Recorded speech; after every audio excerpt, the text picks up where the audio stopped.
في كل لمحة ونفس عدد ما وسعه علم الله. اللهم إني أقدم إليك بين يدي كل نفس ولمحة وطرفة يطرف بها أهل السماوات وأهل الأرض، وكل شيء هو في علمك كائن أو قد كان أقدم إليك بين يدي ذلك كله. أستغفر الله العظيم الذي لا إله إلا هو الحي القيوم وأتوب إليه. أستغفر الله العظيم الذي لا إله إلا هو الحي القيوم وأتوب إليه. أستغفر الله العظيم الذي لا إله إلا هو الحي القيوم وأتوب إليه. أعوذ بالله من الشيطان الرجيم. بسم الله الرحمن الرحيم. الحمد لله رب العالمين الرحمن الرحيم مالك يوم الدين. إياك نعبد وإياك نستعين. اهدنا الصراط المستقيم صراط الذين أنعمت عليهم غير المغضوب عليهم ولا الضالين آمين.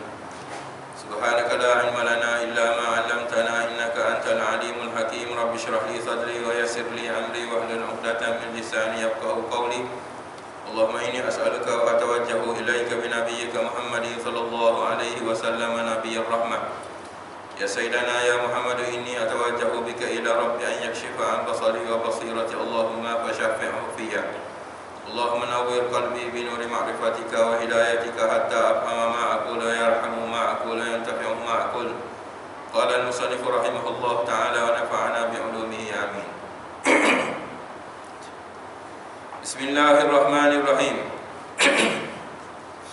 Kita sambung kitab kita lagi pada muka surat 27 tu. Pada ketahui olehmu bahawasanya ada bagi lidah itu kebinasaan yang banyak. Ada kitabnya.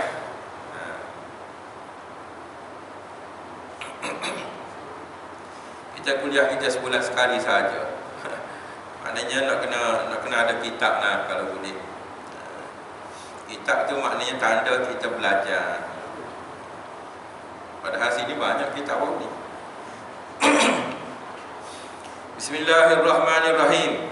Kita masih lagi pada bab yang kedua, iaitu pada menyatakan sifat mazmumah ni, iaitu sangat loba atas berkata-kata, sangat suka berkata, maknanya suka bercakap.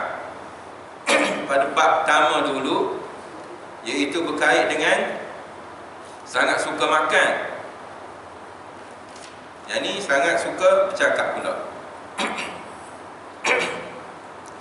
Dia rasa kitab ininya, ini adalah kitab tasawuf ni, kitab penawar bagi hati. Dan kitab ini diambil daripada dia buat khulasah. Dia ambil parti-parti daripada kitab Ihya. Jadi dalam kitab Ihya tu panjang bicara dia. Antaranya ialah bicara bagi menjaga anggota zahir dan juga menjaga anggota batin. Menjaga anggota zahir, sebab apa kita jaga anggota zahir?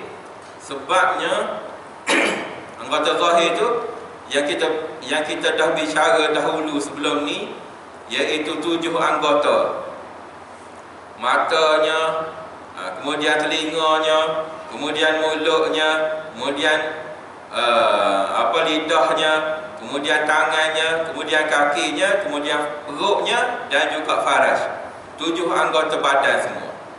Jadi dah lalui kita penjagaan kira bicara bagi penjagaan 7 anggota. Luar tu anggota zahir dia panggil. Sebab apa kita mesti menjaga anggota zahir? Sebab itulah tempat bagi masuknya pahala dan kena bagi kita dosa. Jadi dosa ni masuk melalui tangan kita, sama ada melalui tangan ke, melalui mata ke, melalui lidah ke, melalui telinga ke, melalui mulut ke, melalui faraj ke, melalui perut ke. Di situ masuk bagi dosa. Begitulah juga masuk pahala pun melalui situ juga.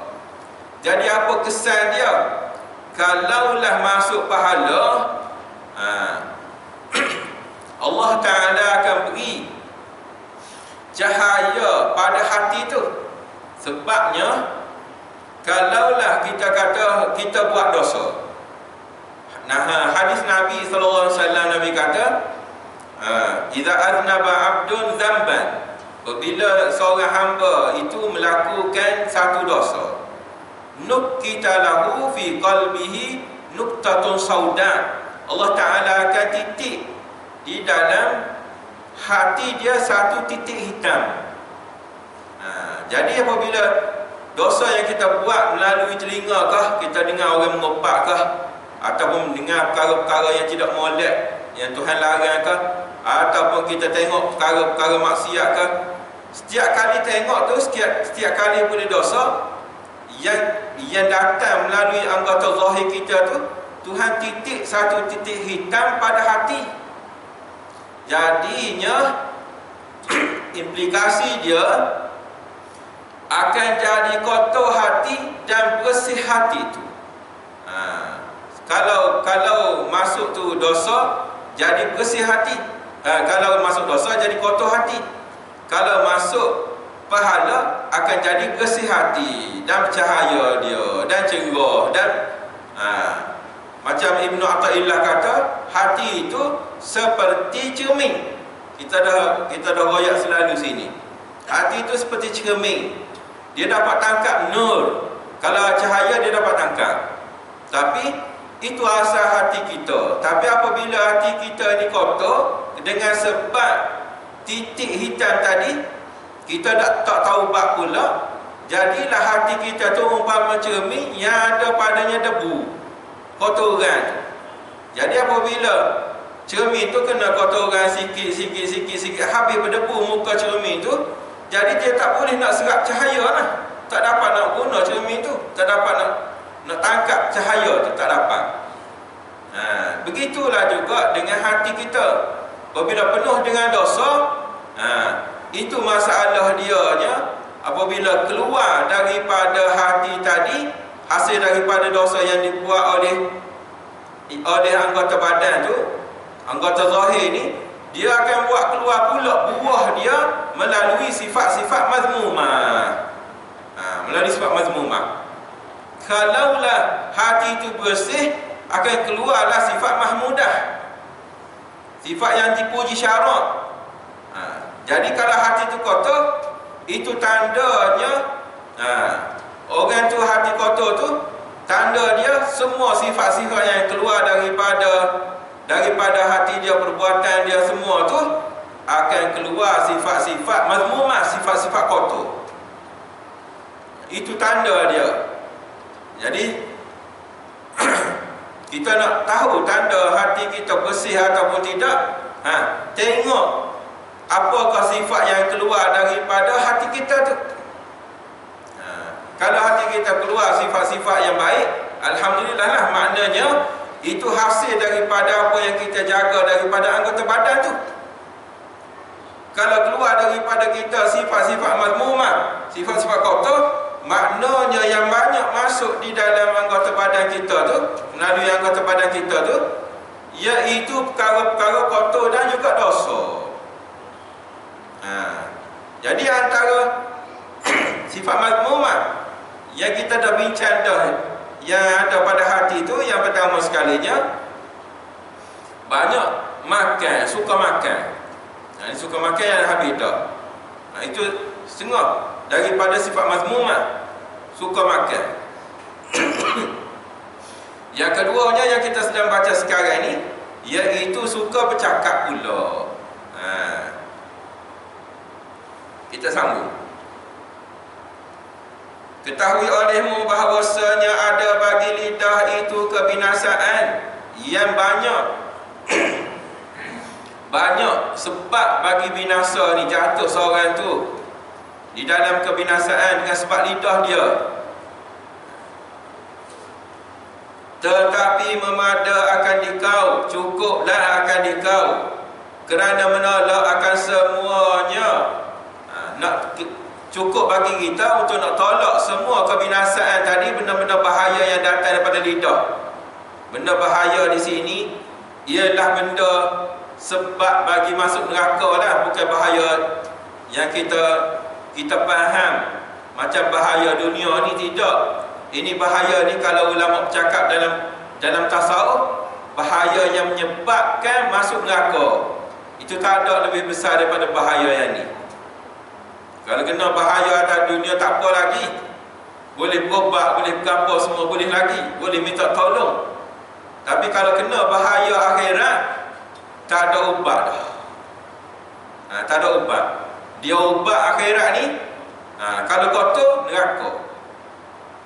Neraka saja. Melainkan kalau Tuhan nak maaf, tak apalah.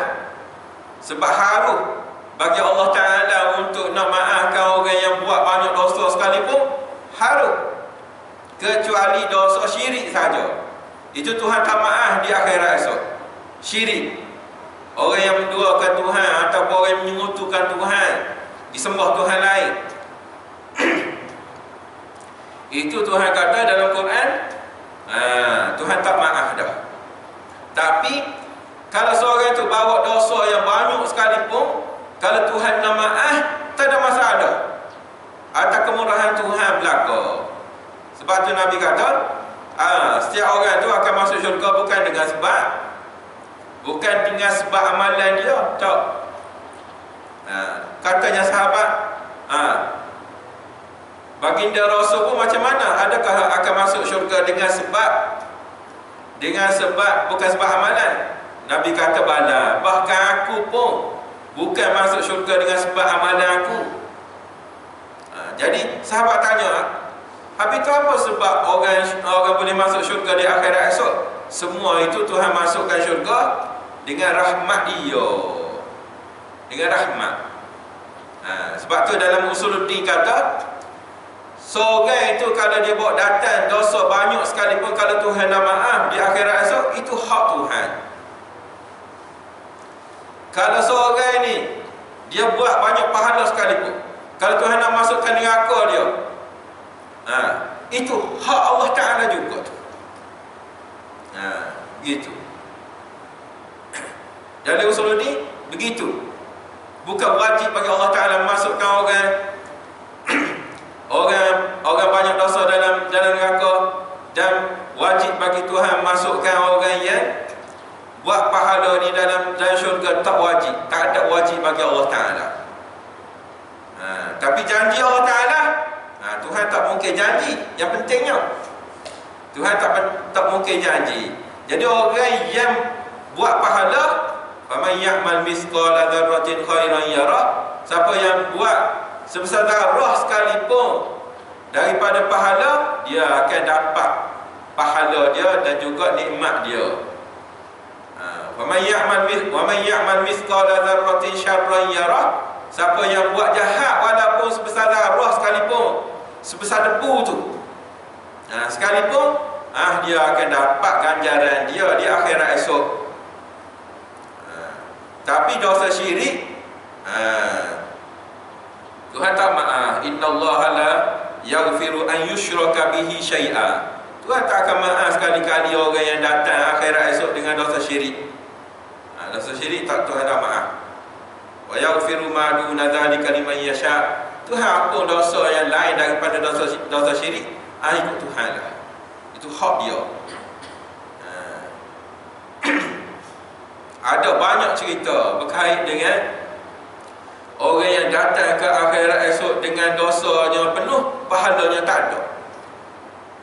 Tapi dia orang Islam. Orang Islam.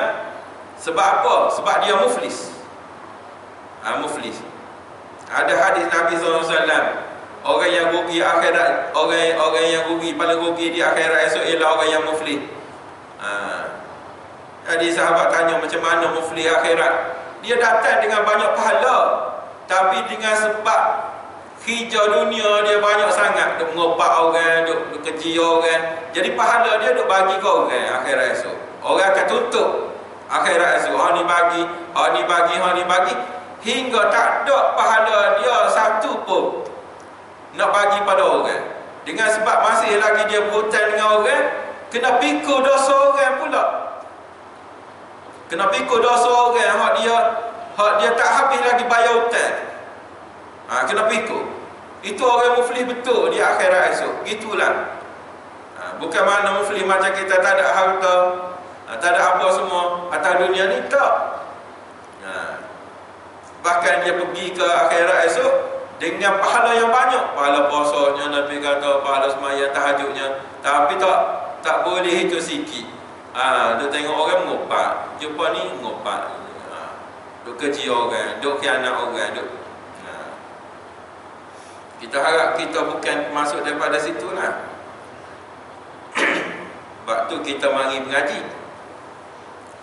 Mengaji tasawuf ni dia untuk nak baiki hati kita supaya betul kita dengan Allah Ta'ala, supaya tidak ada dalam hati kita rasa buruk, rasa keji tu, rasa yang keji sama ada dengan Allah Ta'ala ataupun dengan makhluk.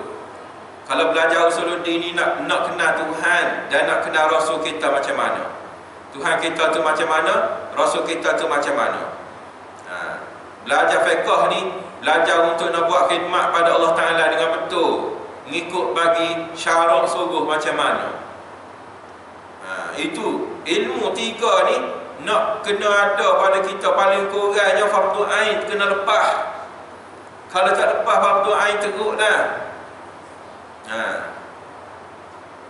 Sebab tu mula-mula saya kuliah sini, saya tunjuk cara semayang.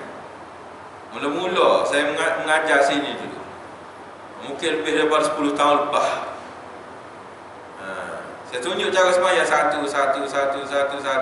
Macam mana cara semayang tu, supaya semayang kita sah. Jangan semayang ikut orang. Jangan semayang apa hak kita tahu. Kena belajar. Cukuplah untuk nak menolak semua apa yang hasil daripada kebinasaan lidah tadi oleh beramal dengan satu ayat daripada Quran yang mulia. Hanya cukup bagi kamu untuk kamu jaga lidah kamu tu dengan kamu tadabbur, kamu teliti betul-betul ayat ni. Jadi kalau kamu betul-betul teliti, kamu pegang dengan ayat ni, nescaya kamu akan dapat jaga lidah kamu. Kata tuan musannif, tuan guru ni, tuan kitab ni, dia kata begitu. Iaitu mana? Iaitu firman Allah Ta'ala, la khaira fi kathirin min najwahum illa man amara bi sadaqatin aw ma'rufin. Al-ayah. Artinya, tiada ada kebajikan pada banyak daripada bisik-bisik mereka itu.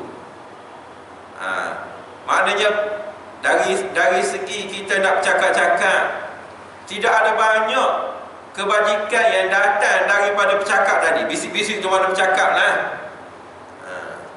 Melainkan bercakap yang mana? Melainkan mereka yang menyuruh ia dengan bersedekah. Melainkan kita bercakap tu untuk kita menggalakkan orang bagi sedekah. Infak ke sekarang ni, orang istilah dia infak. Sedekah ni nampak sangat macam rendah. Jadi kalau kita sebut infak, nampak macam molek, macam tinggi. Padahal sama saja sedekah dengan infak tu.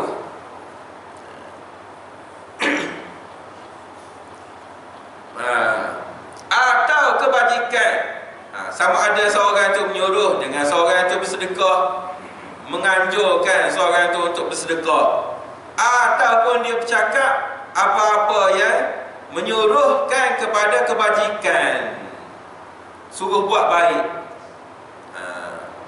Suruh mari malam ni ada kuliah ni, marilah. Daripada duk habis tengok TV saja di rumah, marilah dengar. Walaupun pandai dah sekalipun, tak apalah. Sebab majlis ilmu ni ada padanya pahala paling kurang.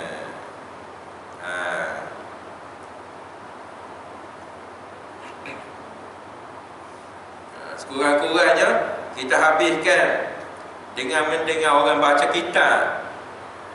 Kalau kita tahu dah, untuk nak mengukuhkan lagi ilmu kita. Kalau kita tak tahu lagi, boleh kita tambah. Kadang-kadang ada hak lupa, maknanya boleh kita ingat balik. Begitu cara dia. Setengah jam saja ataupun 45 minit saja, sekejap saja. Kita harap nak buat kebajikan, dengan semaya saja setengah jam, tak larat. Melainkan orang rajin lah. 45 minit tu semaya saja. Itu orang rajin, tak apa. Bagi saya, tak larat nak berdiri lama. Lebih baik dengan orang mengajar. Mengajar ni tak ada telinga saja. Tidur pun tak apa lagi. Mari dalam majlis kita tidur, tak apa. Sebab dia panggil orang tu dalam majlis ilmu. Dia termasuk sama. Walaupun tidur sekalipun. Orang kita tak ada tidur. Mana ada tidur.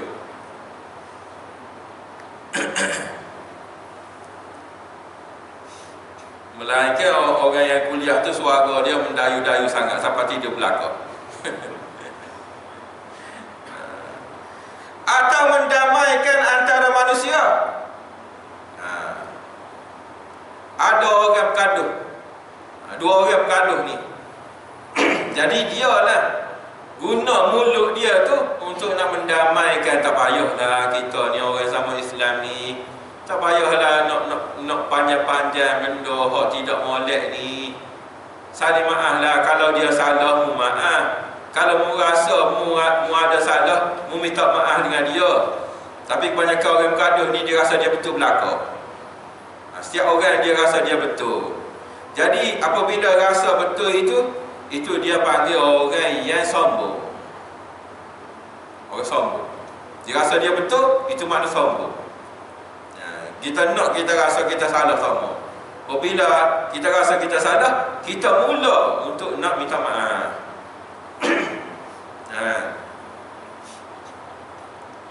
Itu hak paling moleknya. Bukan jadi batu api. Dah lah hak ni nak bergaduh dah, A dengan B nak bergaduh dah. Mari dia si, betul aku dengar gitu dia kata. Jadi batu api pula. Hak baru nak baik-baik, jadi bergaduh pula. Dia panggil namimah yang tu. Namimah, lalat hijau panggil. Itu masuk neraka tu orang jenis begitu tu. Kalau kita rasa kita ni tokat dunia kan, bergaduh lah. Kalau kita rasa kita tak tokat dunia kan, hidup tak lama, jangan bergaduh.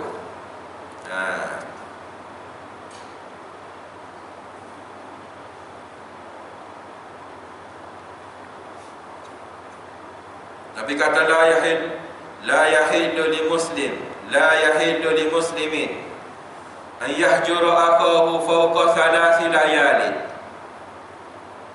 fayaltaqiyani fayuridu hadha wa yuridu hadha wa khairuhum alladhi yabda'u bis salam. Nabi kata la yahillu li muslimin, tidak halal bagi seorang Islam, an yahjura akahu, dia tinggalkan bercakap dengan saudara dia dengan sebab gaduh 3 hari, lebih pada 3 hari 3 malam.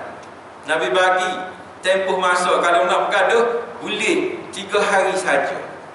Lepas pada tu kena bertegur. Kalau tidak dosa. 3 hari tu biasalah kita berjumpa dengan kawan-kawan kita, bukannya tiap-tiap hari pun. Jumpa tiap hari. 3 hari tu maknanya itu ghalib biasa. Berjumpa antara sahabat dengan sahabat. Fayaltaqiyani, orang yang bergaduh tadi apabila dua-dua berjumpa, fayuridu hadha, hak ni paling sebelah kanan, fayuridu hadha wa yuridu hadha, hak seorang lagi paling sebelah kiri. Tak nak pandang muka ni sebab gaduh ni. Wa khairuhum alladhi, Nabi kata orang yang paling baik antara kedua-duanya alladhi yabda'u bis salam, orang yang mula-mula ucap assalamualaikum warahmatullahi wabarakatuh. Hak mana hak nak baik mula-mula, hak tu hak paling baik, Nabi kata. Bukan jadi lalat hijau dah ni. Atau mendamaikan. Dia guna mulut lidah dia tu untuk nak mendamaikan antara manusia. Ini makna ayat. Dia kata makna ayat ini bahawa tiada engkau berkata-kata, makna guna lidah kamu itu pada barang yang tiada memberi manfaat akan engkau. Perkara perkara yang tak beri manfaat. Perkara yang tak beri manfaat ni ada dua jenis. Yang pertama sekalinya perkara yang haram, itu tak beri manfaat pada kita. Yang keduanya termasuk juga perkara yang kita kata dekat dengan haram tu, iaitu perkara makruh. Itu perkara yang kedua, tidak beri manfaat. Dan perkara yang ketiga, ini ialah nisbah bagi orang tasawuf. Kalau nisbah bagi orang fiqh, dia cukup perkara yang tidak manfaat tu, benda haram dengan benda makruh. Tapi perkara yang ketiga bagi orang tasawuf, iaitu lebih bercakap daripada sepatutnya. Apa maksud lebih bercakap daripada sepatutnya? Perkara harus bercakap, tapi lebih. Macam makan lah. Makan itu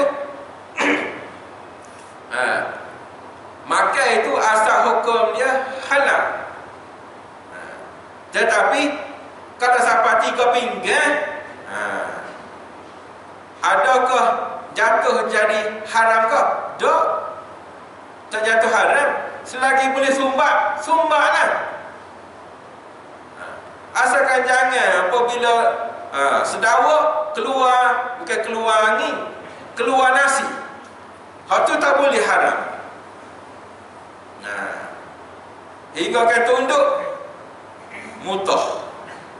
Itu dengan sebab makan banyak. Kalau sampai situ haram jadi dia. Tapi kalaulah 4 pinggan steady lagi, tak apa. Tidak ada salah, sebab benda itu asalkan benda tu halal, kita makan je lah. Tapi masalah dia dalam tasawuf, dia jaga adab. Adab dia ialah tak boleh berlebih-lebihan pada yang halal. Begitu juga sama ada makan ke atau bercakap berlebih-lebihan, walaupun benda itu benda yang halal sekalipun, tidak masuk dalam perkara haram dan juga tidak masuk dalam perkara yang makruh, tak jadi sunat dan juga tidak jadi wajib. Jadi benda itu benda yang halal saja, dan berlebih-lebihan bercakap itu, orang tasawuf dia tengok benda itu keji. Benda yang tak patut kita bercakap, dia senyap je lah. Kita tak boleh. Kalau dalam majlis kan, kalau tak bercakap kan, nampak macam bodoh saja. Kalau dia aku kena bercakap dalam majlis, sebab kalau tak bercakap nampak jadi bodoh. Padahal dia tak sedar. Kalau dia tak bercakap tu, orang tak tahu dia bodoh ke ataupun cerdik. Tapi kalau dia bercakap, sohai bodoh, keluar selalu. Sebab tu lebih baik jangan bercakap. Jangan bercakap benda yang tidak kata perlu.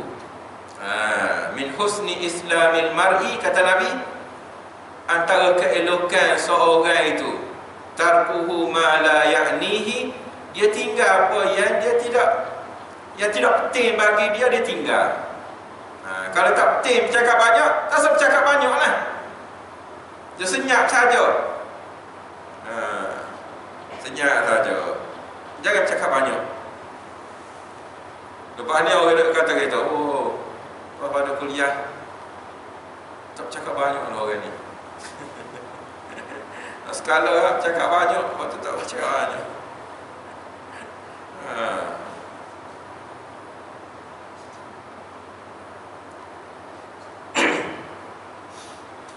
Sebab apa? Sebab apa ulama dia tidak bagi buat perkara-perkara halal lebih-lebihan? Sebabnya setiap apa yang kita buat akan dicatat oleh malaikat. Dia kata, tak apalah, catat tu kan catat benda yang tidak berdosa halal. Betul.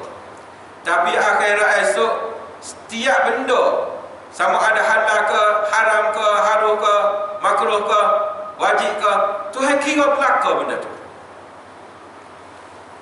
Jadi kalaulah kita ni banyak perkara yang harus, bukan dengan sebab perkara itu boleh masukkan kita dalam syurga, dan tidaklah jadi sebab perkara tu masuk dalam neraka. Masalah dianya ialah dengan hitung perkara yang harus itu lama. Sebab hitung belakang, setiap perkara yang harus tu hitung satu, kira bicara nanti di akhirat esok. Jadi akan berdiri lama di akhirat esok, berdiri lama depan Tuhan esok. Dan di akhirat ni bukannya sedap tempat berdiri, tempat huru-hara tu. Matahari Nabi kata sekadar, seolah-olah kadar cekal saja atas kepala. Antara kaki dengan kaki tu bertindih, bertingkat-tingkat. Setiap orang panas matahari tadi hingga kan peluh, Nabi kata hingga nak lemah peluh. Ada orang peluh dia sampai berkulali, ada orang sampai ke lutut dia, sampai ke paha, sampai ke pinggang. Ada orang hingga nak lemah dia dalam peluh dia sendiri. Di akhirat esok itu berdiri saja tu. Sebab tu perkara-perkara halal ini yang lebih-lebihan ulama tak bagi puak. Sebab tu orang muttaqin, sifat bagi orang muttaqin, orang yang bertakwa tu, dia tinggal perkara-perkara halal. Sebab takut jatuh perkara halal tadi kepada bahaya haram. Macam makan tu lah. Macam makan tu, harus saja makan, nak makan 3-4 pinggan pun harus. Asalkan boleh terok masuk dalam perut kan, makan je lah. Asal tak muntah, boleh lagi. Tapi dengan sebab kenyang sangat makan pula dah lewat dah subuh ke 10. Pukul 10. Tidakkah jatuh makan tadi haram? Tengok, jatuh haram makan. Sebab dengan makan yang halal tadi, jadi dia tidak sedar untuk subuh. Kalau dia jaga makan dengan makan sepinggan macam biasa, boleh bangun dengan molek. Jadi tiba-tiba dia makan lebih, hingga bangun sembahyang subuh ke 10. Hukum bagi makan yang awal tadi haram. Ingat molek, dia asal hukum harus. Tetapi kita tahu tak, kalau kita makan lebih ke 10 lah bangun esok, haram jadi makan. Asal tu, asal hukum. Dia bertukar hukum tadi. Bukan sebab asal haram tadi dengan sebab tak bangun sembahyang itu saja, tak. Tak bangun sembahyang itu satu dosa dah. Tak bangun sembahyang tu, kalau tak bangun sembahyang tu dengan sebab apa? Bukan dengan sebab apa-apa yang boleh buat kita tak bangun sembahyang. Kita makan nasi macam biasa saja, tiba-tiba terlepas, hal tu tak apa lah. Itu hukum asal dia lain, tak kena baginya dosa. Bangun ke 10 tak apa. Tetapi ini sebab makan, sebab makan lebih, itu sebab jadi dosa tak bangun subuh. Kalau kita jaga tak apalah. Kalau boleh jaga esok subuh macam biasa, makan 4 pinggan 5 pinggan, bangun macam biasa, tak apalah. Takutnya subuh gajah, bahaya dia. Sebab tu ulama dia tak bagi lebih-lebihan pada perkara yang halal. Itu dari segi ulama tasawuf gitu keadaan dia. Dia didik hati tu. Asalnya mulut saja makan, tak jaga adab dah. Lepas tu buat dosa pula. Sebab apa orang kata tidak jaga adab, buat perkara berlebihan, tak ada adab dengan Allah Ta'ala. Dia umpama begini, umpama kita, orang ajak kita mari makan nasi di rumah. Tok Ngolu, ketua kampung ajak, marilah mak makan nasi di rumah aku tengah hari.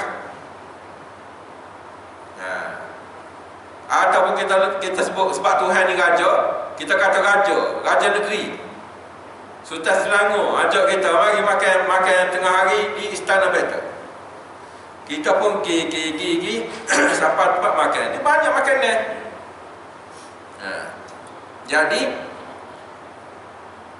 Disebabkan raja suruh kita makan dan benarkan kita makan, tak ada limit, tak ada raja kata mu makan setakat sepinggan sajalah, tak ada begitu. Raja kata makanlah, kalau kamu nak makan kenyang macam mana. Tuhan kita pun begitu, nak makanlah perkara halal. Daripada rezeki halal makanlah. Kita masuk istana raja makan, makan sampai 3 pinggan depan raja. Lepas tu lauk kita junga belaka. Junga ni makna tak kira lauk. Dah raja bagi kan. Raja nak marah ke tidak? Tak marah. Tapi adat kita dengan tuan rumah tu macam mana? Itu orang panggil adat. Tuhan kata, dah makanlah kamu nak makan. Makan sampai 3 pinggan itu, orang panggil tak ada adat dengan tuan rumah. Ada kata ada adat dengan tuan rumah ni, molek kau keji. Keji. Walaupun ini tuan rumah hajak ni makan ni. Tapi dengan sebab tak ada adat, keji orang panggil. Itu perbuatan keji.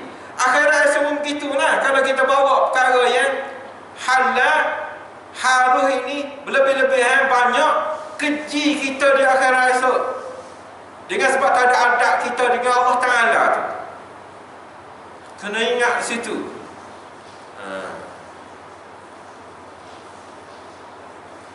Tak nambah nasi lah kita lepas ni. Makan sajalah. Ringatlah makan ringat.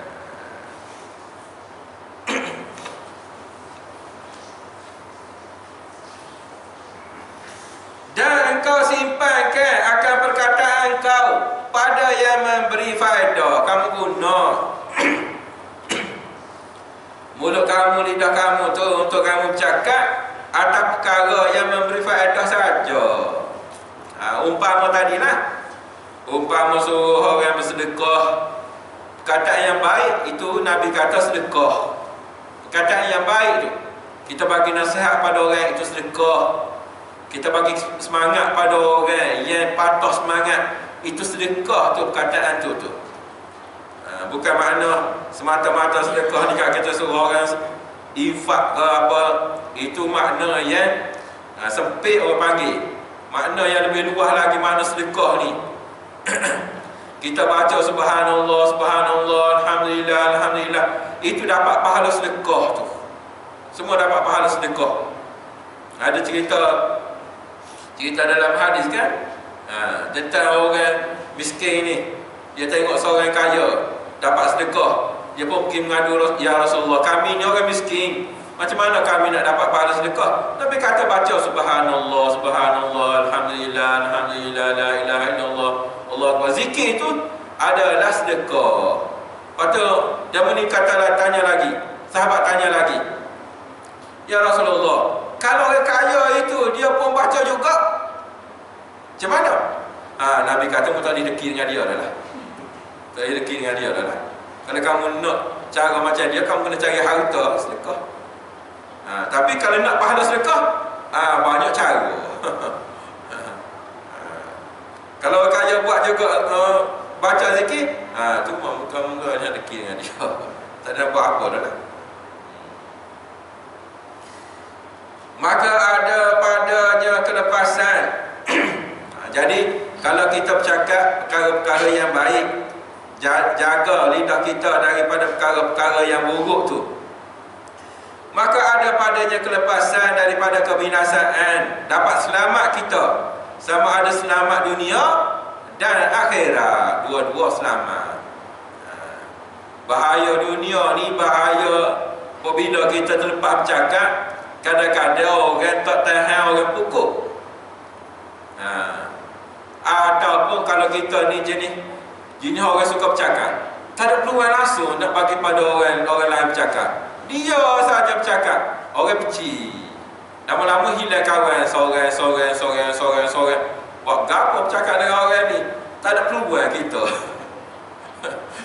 Ada juga jenis orang begitu, orang suka bercakap. Macam mana? Paling tidak je orang lari daripada kita dengan sebab bercakap. Kalau kita bercakap benda yang buruk, orang benci kita. Orang benci kita. Lagi kalau akhirat perkara buruk tadi, dia kesan dia bawa pada akhirat pula. Kalau kesan tu hanya bawa pada semata-mata dunia, lepas pada akhirat tak ada dah, lepas mati tak ada kesan dia, tak apalah, boleh tahan lagi. Ini masalah dia, bahaya dia je orang beci di dunia, akhirat masuk neraka. Itu masalah dia. Ni dua ni. Binasa, dia kata dari kelepasan daripada binasa dunia, itu pertama, dan akhirat yang keduanya. Ini sebab lidah belaka ni. Sebab tu kena jaga.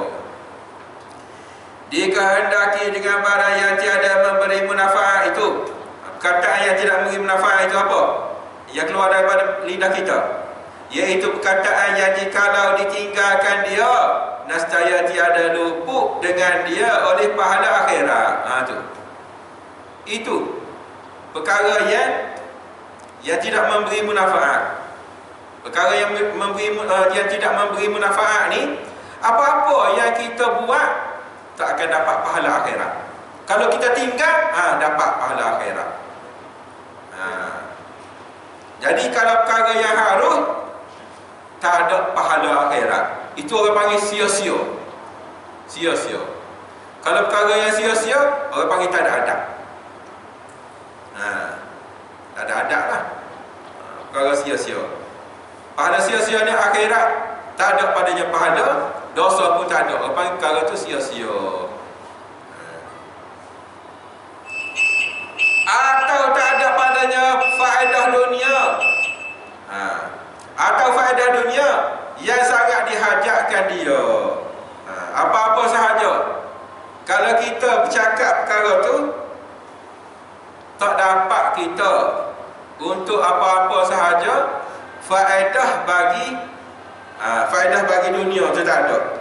Rugilah kita.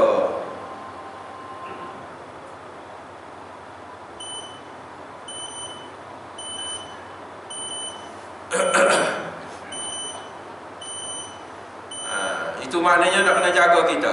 Faedah akhirat ni, apabila kalau kita tak buat dia, dapat pahala. Kalau kita tak bercakap, dapat pahala. Itu mana faedah akhirat. Faedah dunia ni, kalau kita tak bercakap, maknanya dapat bagi kita faedah dunia. Itu makna faedah dunia. Kalau kita tak bercakap. Kalau kita bercakap, tak dapat bagi kita pahala akhirat, dan terlepas bagi kita pahala ataupun faedah faedah dunia terlepas. Itu maknanya perkataan kita itu sia-sia panggil.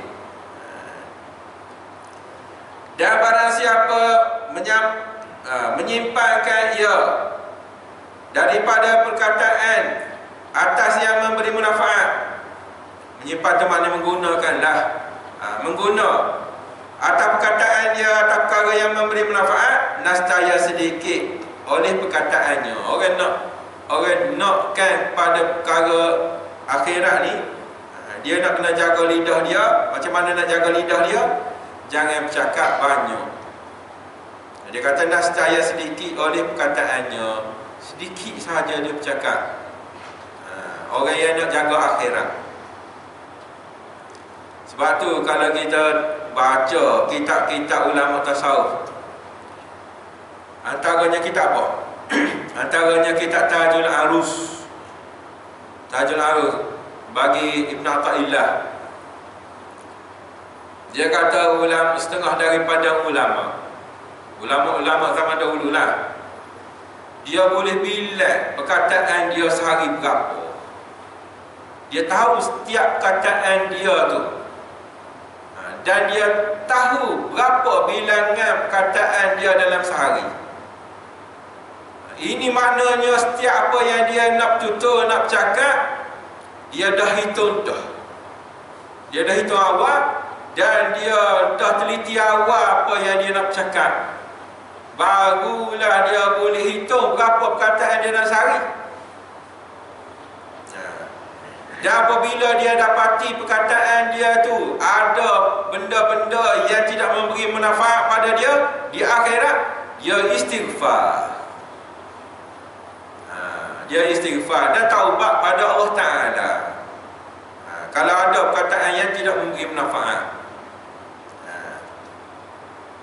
Itu orang dahulu-dahulu hingga dia jaga diri dia, termasuklah perkataan dia tu, hingga dia boleh hitung berapa perkataan dia dalam masa sehari. Kita berapa hari ni kita bercakap kita? Ada kau orang itu?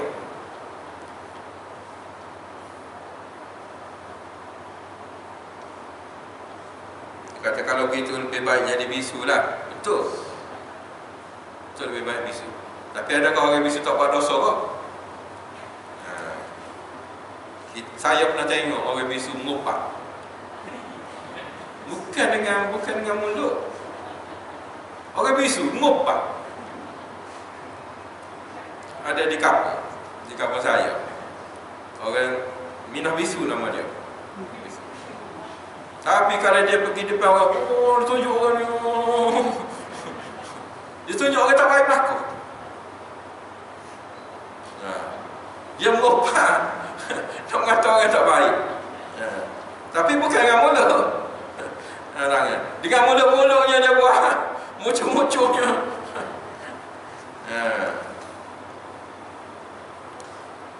Jangan kita ingat orang bisu tak boleh mengopak juga dengan geng-geng dia mengopak. Maka hendaklah engkau fikirkan, apabila kita dah dengar ayat Quran tadi, hendaklah kita fikirkan, fikir molek-molek. Pada ketika engkau berkata-kata dengan barang yang tiada faedah, berfaedah, akan bahawasanya jika menyebut engkau akan nama Allah Ta'ala, ganti daripada perkataan yang tiada berfaedah itu, nascaya adalah ia untuk yang sangat besar. Dapat untunglah, ganti daripada perkataan yang sia-sia tadi. Lebih baik dia duduk subhanallah, subhanallah, subhanallah.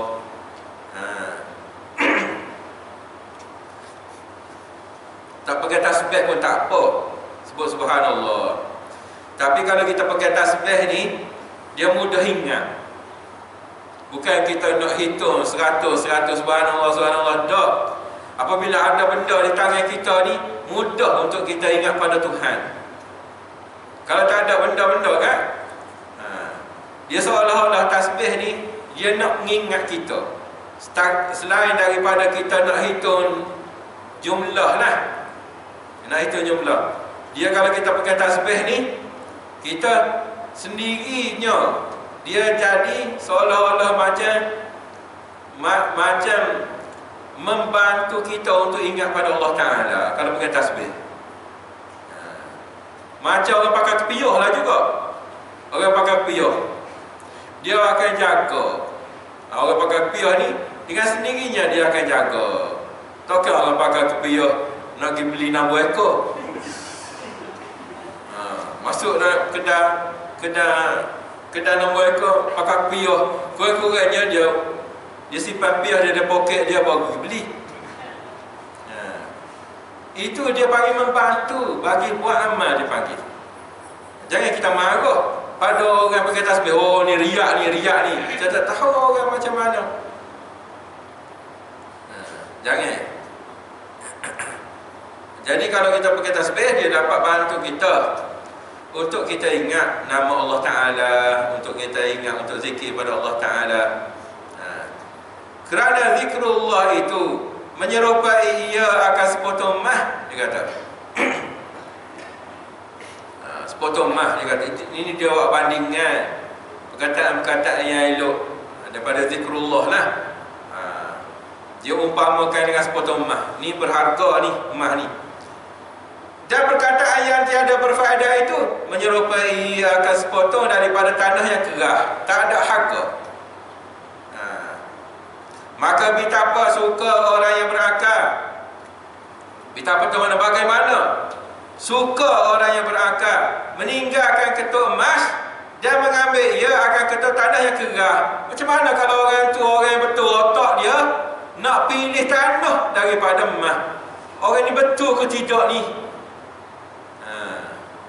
Kalau orang ni letak depan dia satu emas, satu satu tanah kor. Orang Kelantan panggil tanah kor tu tanah kerah lah, tanah liat kerah tu. Tanah kor. Tu Kelantan sangat. Tanah kor, tanah kerah. Berbagi pada dia. Nak pilih hak mana? Kalau orang tu pilih tanah tu tanah kerah, kat tinggal mah, orang panggil orang ni orang tak berangkau, orang bodoh orang panggil. Gitulah keadaan dia kalau dia teliti molek-molek perkataan dia tu. Dia nak pilih buat keluar perkataan yang molek, yang dapat pahala seumpama mah kah, ataupun dia buat keluar perkataan dia yang hasilnya macam tanah kerah saja. Mana hak dia nak agak-agaknya.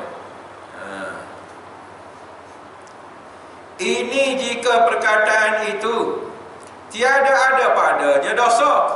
Ini nisbah bagi perkataan tak dosa. Tanah kor tu, tanah kerah tu, maknanya ini tidak nisbah bagi perkataan dosa lagi ni.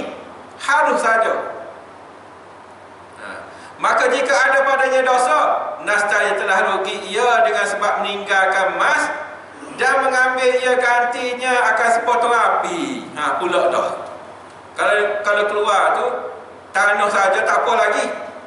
Masalah dia api, tanah api pula. Barulah seolah-olahnya.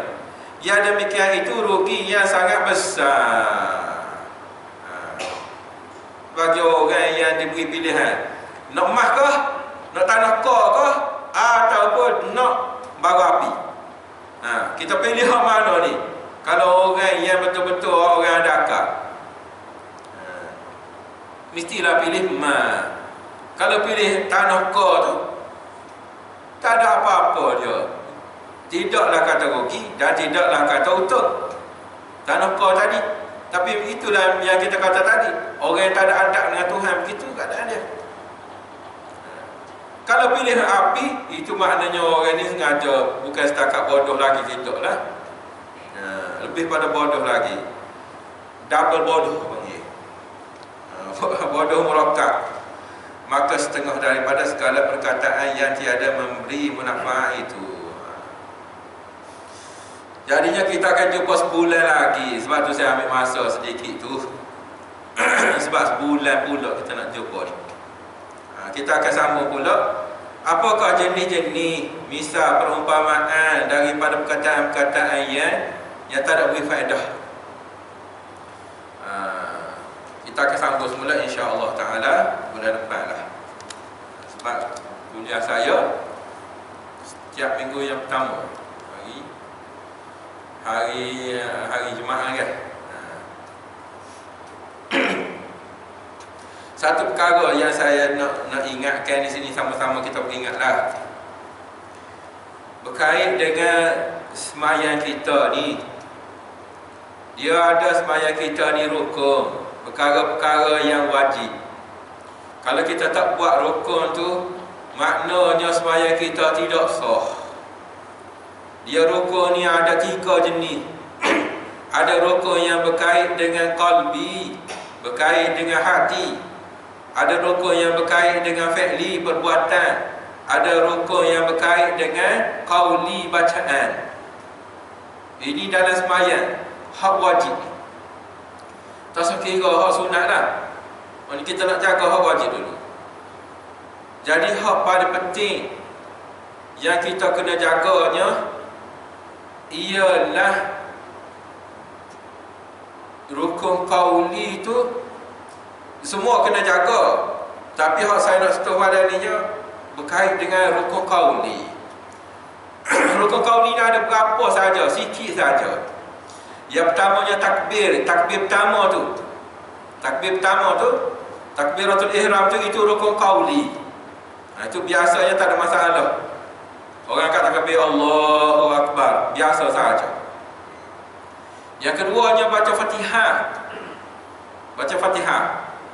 Dan yang ketiganya ialah baca tahiyat.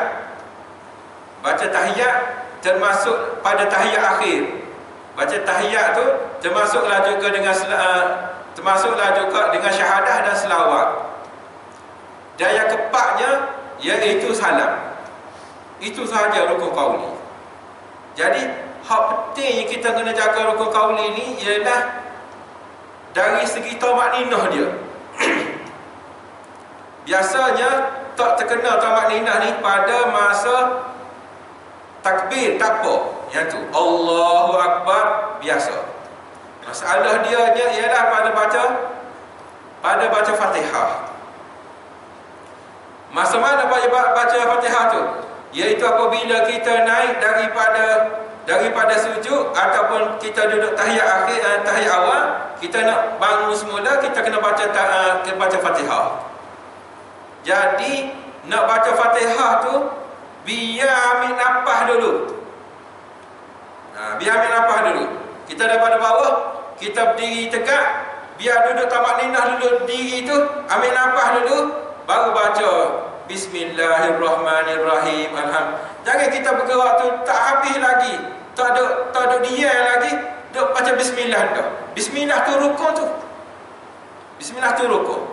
Kalau kita tak tamakninah masa kita berdiri, kita baca dah bismillah, tak sah Fatihah kita. Sebab Fatihah itu bacaan rukun, dan rukun itu kena ada padanya tamakninah. Tamakninah. Apa makna tamakninah? Berhenti sekejap baru baca. Berdirilah dulu, ambil nafas dulu, lepas tu baru baca Bismillahirrahmanirrahim. Ambil masa. Begitu juga tahiyat. Tak ada bangun lagi, dia tengok at-tahiyyatul mubarakatus salawat, baca dah. Tak sah tu, sebab at-tahiyyah itu rukun. Rukun sembahyang. At-tahiyyatu tu itu rukun. At-tayyibatu itu sunat. Ya, rukunnya at-tahiyyatu lillah, itu rukun tu. Rukun. Sebab tu kalau kita bangun daripada sujud, Allah, tak ada habis lagi. Kalau kita sebut Allah Akbar, tak apalah, mungkin berhenti tu, Roh Akbar tu sempat lagi. Ni orang yang tak sebut Allah Akbar ni bangun, tu imam bangun, dia pun bangun Allah. Dia tengah bangun tu, at-tahiyyatul mubarakatus salat, duk gerak lagi. Itu masalah besar tu. Masalah besar. Kalau salam tu tak apalah. Salam itu rukun juga. Yang pertama tu Assalamualaikum, itu saja rukunnya. Assalamualaikum warahmatullahi itu sunat dah. Biasanya tak ada masalah yang ni. Assalamualaikum warahmatullahi, itu ada masalah. Biasa aja. Kalau orang yang nak ada masalah pun, tu imam tak bagi habis lagi salam, dia dah bagi salam dah. Itu masalah. Jadi yang nak kena jaga aja antara tadilah.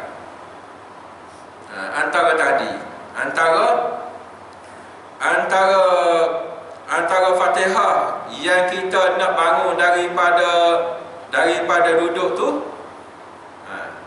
dan juga nak baca tahiyat, itu antara rukun qauli tu, itu nak kena jaga betul-betul. Yang lain tu semua pahala sunat belaka. Bacaan lain tu sunat. Kalau kita baca tak kena sekalipun, maknanya sekadarnya tak ada pahala. Kalau perkara yang wajib ini, yang rukun ini, kalau kita salah buat, batas sembahyang. Macam tak sembahyang lah orang panggil. Itu kena jaga betul-betul. Tak usah belorak lah, tak usah nak cepat-cepat. Buat sembahyang tu, biar kita buat sembahyang dalam keadaan kita tenang. Sebab tu Nabi tak bagi kita apabila tu imam dah kata takbir, kita duduk luar, kita beronggar naik. Nabi tak bagi yang tu, makruh.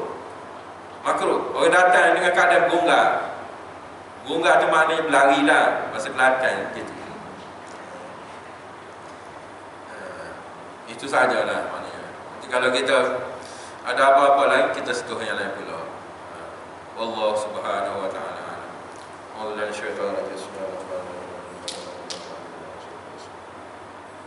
Allahumma ja'alna minal ulama'i syakirin wa salihin wa salihin.